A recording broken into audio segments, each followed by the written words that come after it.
College and Cook will be our last presenter of the day. Please come in. Hi. Welcome. Well, thank you all very much for having us today. My name is Audrey Scagneli, and I'm the founder and editor-in-chief of College and Cook magazine. I'd like to introduce our team. This is Christina Oriel. Hello, I'm the managing editor. And this is Besse. Hello, I'm the business manager as well as a sophomore here in GWSB. So what exactly is College and Cook magazine? Well, it's the first and only food magazine geared towards college kids nationwide. We're an online publication, we're quarterly, and we have a website, collegeandcook.com. So back in May, I was sitting in a dorm room with a friend thinking, I love food, I love publications, how can I marry these interests? And I said to myself, all right, there's food blogs out there. I kind of gave that a shot, but it didn't kind of last very long. There's things like GWTV. I could try and do maybe a little cooking show, but again, not reaching a large audience. And then I said to myself, you know, there really isn't anything out there that unites this food-interested college community. There's tons of college budding foodies out there, but they don't really have a place to go, to network, to get together. So this idea for College and Cook, the idea was planted, and we put many months of planning into effect. We got a hold of 15 universities that were interested in getting on board, and we launched our first issue in January, which was 84 pages, and included 15 schools nationwide. We launched on issue.com, which is this great, very inexpensive publishing site that basically makes it very easy for you to upload an online magazine, which you can flip through as if it's a real magazine, a physical magazine. So we're very excited, and we just recently launched our spring issue on Tuesday, and that issue is 96 pages and includes 30 schools. So in a few months' time, we've doubled our schools involved, which just makes us thrilled. So we've been blown away with the success of issue number 1, and we want to share some of those numbers with you today. We've had over 250,000 page views on issue.com, our website that hosts our magazine, and that's coming from 13,000 unique readers nationwide. In addition, we've had 8,500 readers on collegeandcook.com, our website, and we've been trying to figure out how can we make this into ad revenue for College and Cook. We want to take advantage of this great readership response. And so we recently started testing the waters in the ad revenue scene with Google AdSense. And as of today, their projected average for us for cost per 1,000 impressions, which is how we'll be compensated for ad views on our page, is $55.53 per 1,000 impressions. Since College and Cook is a quarterly publication, we wanted to keep readers interested and frequently visit collegeandcook.com. So we added a blog section to our website, which will feature weekly updates and as well as online advertisements. So we are kind of in shock by the media attention that this magazine has generated.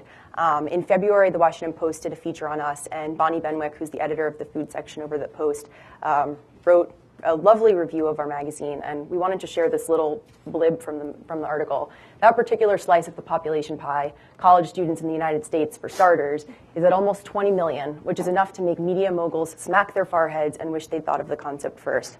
So we were just very excited when we read that, and thought we'd share it with you today. So behind me are some publications and part of the media that have either written articles on our behalf or that we've partnered with or have worked with. So USA Today, Take Part, the Chronicle of Higher Education have all featured us on their website or in print. In addition, we have been working with student-run publications like Pen Appetit or the blog Lovely Undergrad. So Pen Appetit is a food magazine at University of Pennsylvania geared towards strictly students at UPenn. And they've teamed up with us and have been working with us. So it's an opportunity for us to spotlight Pen Appetit and also for them to get some focus on a national scale. And Lovely Undergrad is a blog that is known already on a national scale. That's kind of a college lifestyle, do-it-yourself type blog. And the girl behind that has done some great do-it-yourself projects involving food. And another one of the relationships that we're really excited about at College and Cook is Google and Zagat, who are now one and the same, approached us recently about partnering in the future, possibly doing some advertising, College and Cook, and sponsorship of events. And here are the images of our two covers. On the left is from our winter issue, and on the right is from our spring issue, which launched this past Tuesday. Now, you may not know it, but below that bowl of pasta that's taken in my dorm room, there are 3 stools balanced to get that shot. So we've been doing very creative things to get food photography going in this magazine. In each issue, we will feature a celebrity chef. In our first issue, we had the opportunity to interview top chefs Mike Mendelsohn. And did you know you can make a cake in 5 minutes? So we tailored a recipe to do so in a microwave and threw out standard measuring tools and used shot glasses instead. Keeping the college crowd, you know. So now we're going to show you our website and issue itself, which is kind of one and the same. And we're going to show you a spread that has kind of gained a lot of interest that was in our first issue. And it is a fire spread. Ben and I were cooking, ironically, doing a photo shoot back in December. And we were in the middle of taking photographs of something, and we'd forgotten the croutons. And all of a sudden, the fire alarm went off, and we remembered the croutons. So we ran into his little dorm kitchen, and it was full of smoke. Flames were pouring out of the oven. I ended up with the fire extinguisher in my hand. I had never used one before. Somehow we got it out. The fire department arrived. It was finals week. The whole dorm was evacuated. It was very embarrassing. It was ironic. But anyway, after we cleaned up the whole thing, we went on with our photo shoot, and we were photographing Strawberry Napoleon's Star of the Day. And I looked at Ben and I said, well, there's a firehouse right across the street, right on campus. Why don't we go thank them and bring them the Napoleons? So that's what we did, and we kind of sheepishly knocked on the door. And kindly, this fireman was a very good sport. This is my favorite caption in the magazine yet. Washington, D.C. fireman holds pickaxe and Strawberry Napoleons. My dad's a big fan of that caption, too.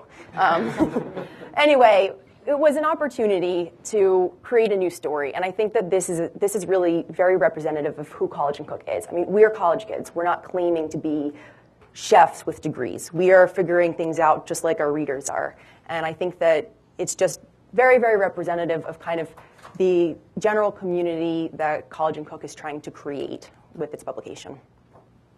So I might not be so good at making croutons, but I am going to try and prove to you why College and Cook has decided to go online with our magazine as opposed to the more traditional print route.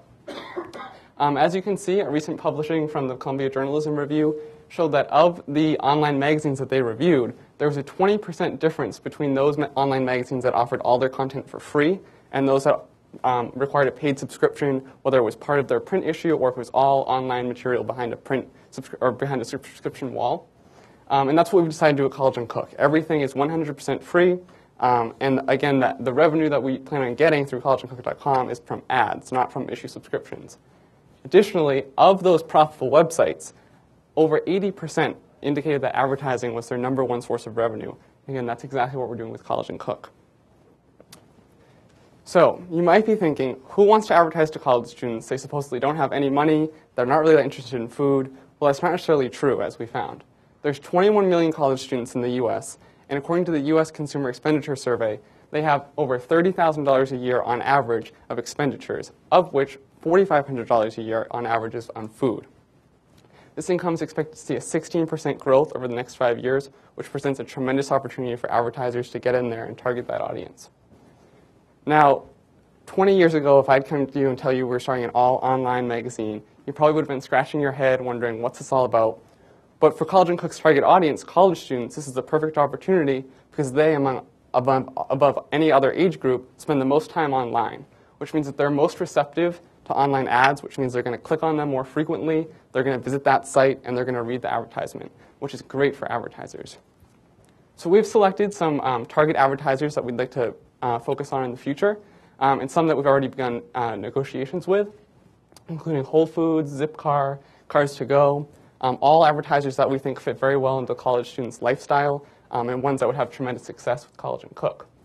In addition, we're really excited to announce that after reviewing many candidates, we found an advertising expert from right here at GWSB who's going to help us with these negotiations in the future, make sure we can secure those contracts. So, as I mentioned, ad revenue is the primary revenue stream for College and Cook. We also have small expected revenues from a library subscription service to try and spread readership nationwide and have a presence in college libraries, as well as Feastly events, which are ticketed dinners that would be hosted by College and Cook to promote the magazine. So from that, we're expecting in 2012 small net loss of about $3,000. Thanks to a positive cash flow expected to come around December of this year, we'll quickly have net income of $94,000 next year. And by 2014, we expect that to grow to $300,000.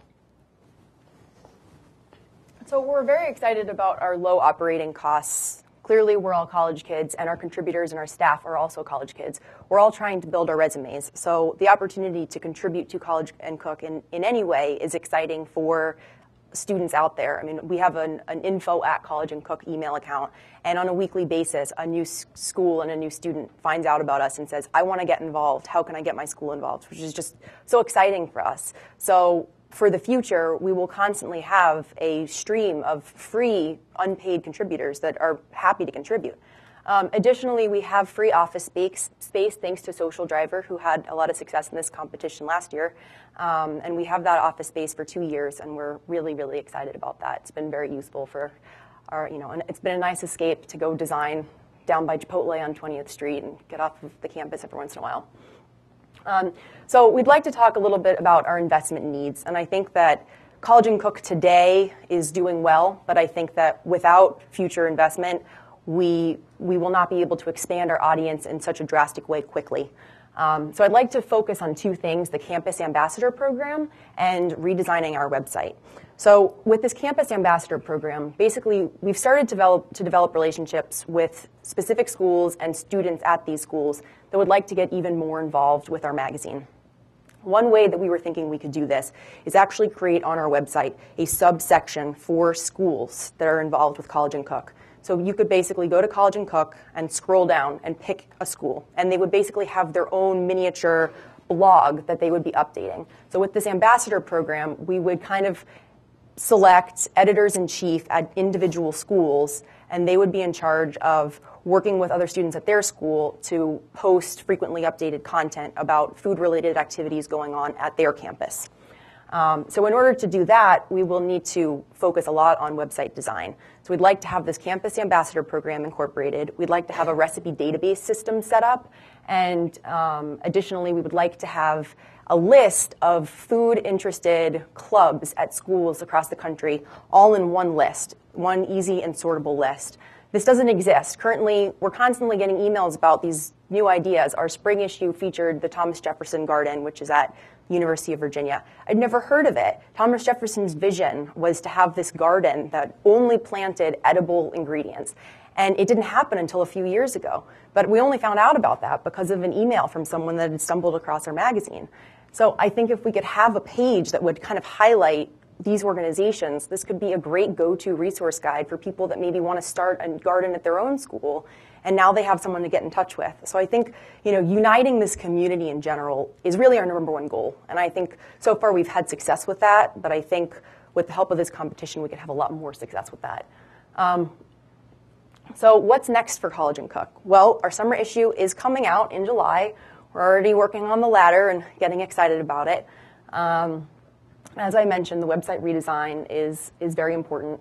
But what I'd also like to say is, in order for us to build a future business plan for College and Cook, I think that this competition has kind of forced us to evaluate our future and to really look at the facts and figure out, not just what today is, not just what tomorrow is, but what 2 years from now is.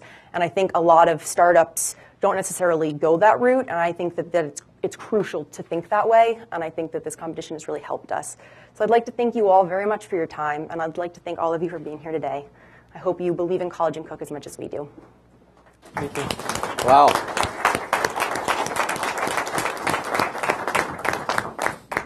Great fun.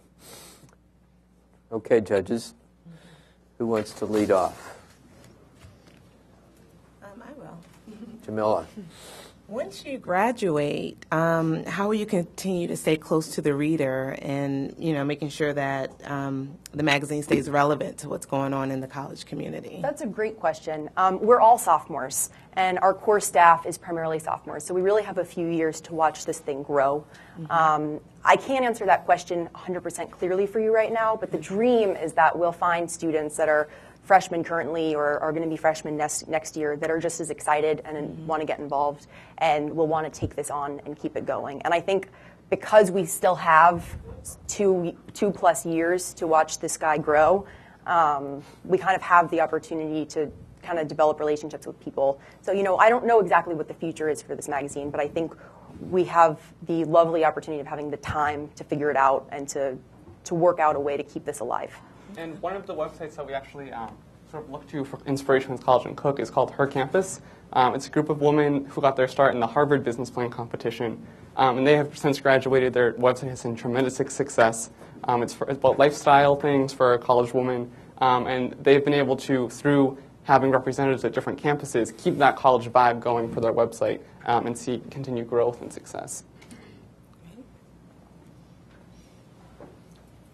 What is your performance metrics to make a judge that this is a successful website for this type of magazine? Sure. So we've looked at a variety of other similar publications or websites or blogs that are geared toward college students, mainly Her Campus, the one I just mentioned, but others as well.